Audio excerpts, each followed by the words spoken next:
Thank you very much for clicking on this video. My name is Anthony, and let's discuss about what is Cardano and ADA 101.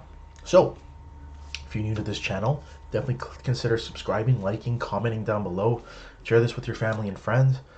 But no further notice, let's get into the video. So, Cardano is a cryptocurrency. It was launched in 2017 by the Cardano Foundation, but more importantly, it's headed by three specific entities, okay? It was originally conceptualized by Charles Hoskinson, but the three entities are the Cardano Foundation, Emergo, and also IOHK. So let's talk about Cardano Foundation first. Their main goal is supporting and growing the Cardano ecosystem. What I like to look about to take a look at what for me, Cardano Foundation is like the marketing aspect of Cardano. Sole focus is making sure that the public mass awareness is starting to understand what Cardano does, right? They're driving the adoption of Cardano through their marketing, shape legislation and commercial standards, growing the global Cardano community, ensuring the stakeholder accountability, facilitating partnerships as well. Okay, independent bodies based in Switzerland with core responsibilities to help and supervise the development of Cardano and its ecosystem. They're committed to protecting and promoting Cardano and to advocating on behalf of the users and the community of the protocol, right? They're working alongside with IOHK as well as Emergo, which leads on to my next point, which is Emergo. What is Emergo? Their goal is to drive the adoption of Cardano and add value to ADA holders by building, investing, and advising projects to use Cardano, adopt it. How are they going to be able to do that? Well, first off, investment and acceleration, right? Imagine they're venture capitalists, Emergo is, and they're looking for small projects, big projects, medium projects. Who will be able to use Cardano within their business model? They're going to be investing in the startups, and then essentially they will onboard, as you can see here, the Cardano ecosystem within that startup. That's how you drive adoption, by each and every single project. And eventually you'll create a mass network effect like I mentioned in my previous video. So, what is IOHK? It was founded by Charles Hoskinson and Jeremy Wood. It's a technology company using peer-to-peer innovation to provide financial services to 3 billion people worldwide. Right? They're the engineering company. They're the backbone of what Cardano is, the code. Right? They're building the blockchain itself. They're the ones who are giving the commits. They're making the commits in GitHub. They're the ones who are building the actual project. Right? So, let's get back onto the Google Doc here. Like I was mentioning in terms of third generational cryptocurrency, generation 1, Bitcoin. Generation 2 is Ethereum, implementation of smart contracts, right? Money transfer mechanisms.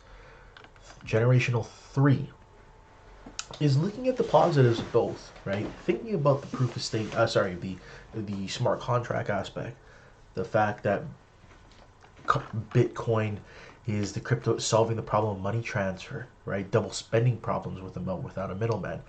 All those functionalities of generation 1 and 2 blockchains or cryptocurrencies, and they're putting it all together and focusing on 3 specific issues. As you may know with Ethereum in particular, they have a scalability issue. Vitalik Buterin is really inclined to solving this problem with Ethereum 2.0. The thing is, how long will it take? I have faith in the guy. He's a really smart person and he's innovative in the space, and you only want the best for particular cryptocurrencies because as they grow, they also can help others cryptocurrency grow as well. That's scalability, and that actually coincides with the next point, which is interoperability, right? Actually providing and creating the internet of blockchains using sidechains to achieve inter-blockchain communication, because essentially these blockchains are computers. So if you can have all these mass and mega computers communicate with each other and provide metadata, which is essentially the characteristic of a transaction, like CISA. So if you don't know what CISA is the blockchain explorer for Cardano. So if you ever to make a transaction and send a transaction from your friend to yourself and vice versa, you can check your Cardano. You can look at the Cardano transaction through CISA, which was made by Emergo. So yeah, that's interoperability. They want to make sure that they can actually discuss and communicate with other blockchains. That's very essential, especially as we progress with the blockchain industry. More and more companies and blockchains are going to be created, and they're going to get better, faster, as well as build a huge following, which is very essential for interoperability. And then lastly is scalability. Pardon me, not scalability. What am I talking about? Sustainability. Okay? Most first and second generational cryptocurrencies do not have a fine mechanism on how further development will be sustained, right? If you look at Bitcoin right now, there are forks that need to be made. So is Ethereum, same thing. It's not a, you can take a look at it as a democratic approach, but it also can be, there could be 51% attacks, right? So many moving parts to that. And the way that Cardano wants to tackle is that if you want to build on top of the Cardano protocol, you have to submit a ballot, right? It's the treasury model that they're looking at. So the treasurer to ask for grants, the stakeholders of the Cardano ecosystem, that means you and me, then vote and decide if the ballot should be granted or not. It's actually decentralization at its finest.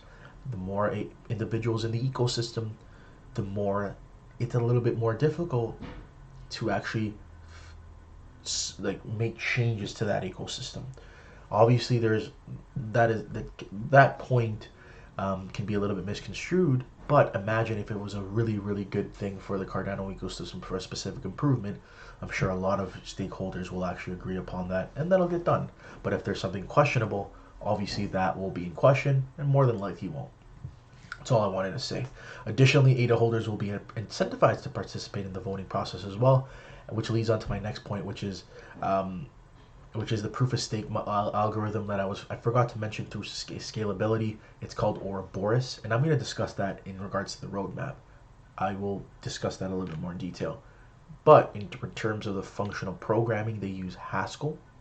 But when their smart contract platform actually gets released, they're going to be using Plutus, right? Different types of functional programming languages which are very secure. But the one thing I wanted to keep in mind, I want you to keep in mind, is the reason why they chose this is because mathematical proof or formal verification. IOHK is huge in formal verification. If you're wondering what that means, let's take a look at it.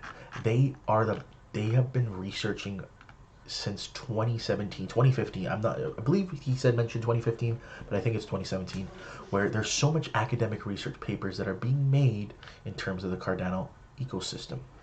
Every specific thing that you could think of, they have created research papers about this. And Charles Hoskinson has mentioned they are the highest cryptocurrency kind of entity, so to speak, they have the most citations, in other words. So if you don't know what that means, if you ever went to university or college, I'm sure you know, if you have to make research, if you have to write research papers or essays, you need to cite the information of where you found that, right? Whether it be on Google Scholar, academia, wherever it may be, whatever it may be, right?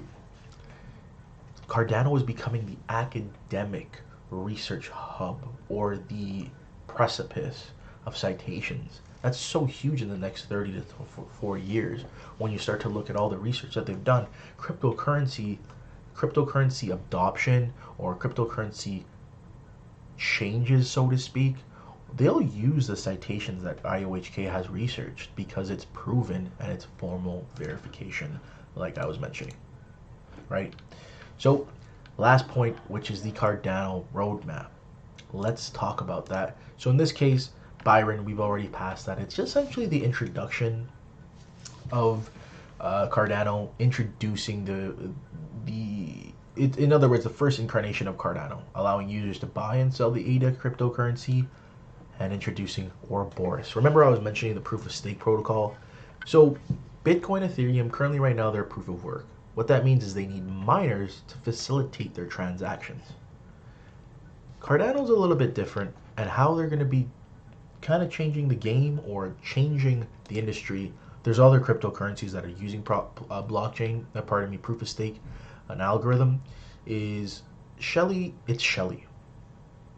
So for Shelley, it's the era of Cardano where they're going to be optimizing decentralization.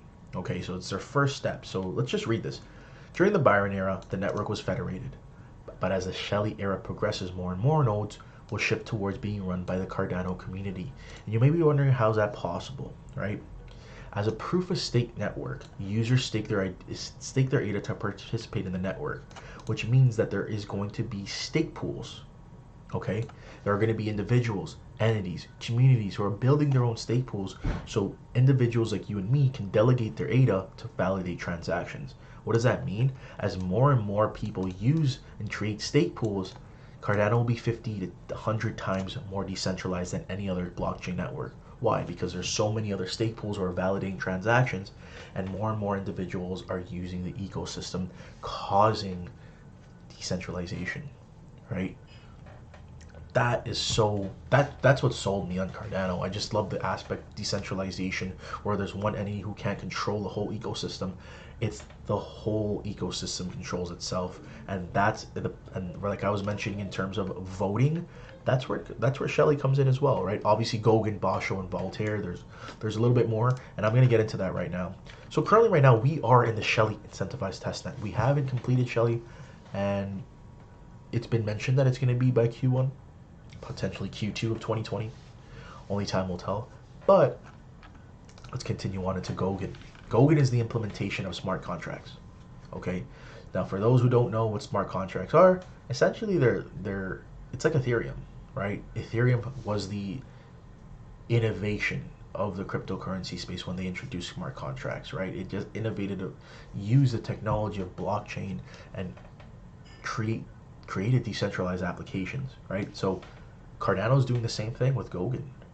They're going to be they're using Plutus, right? Like I was mentioning in terms of the smart contracting language, but it has formal verification. So there's proven formal verification with that. So I'm excited to see how Gauguin actually is implemented through Cardano.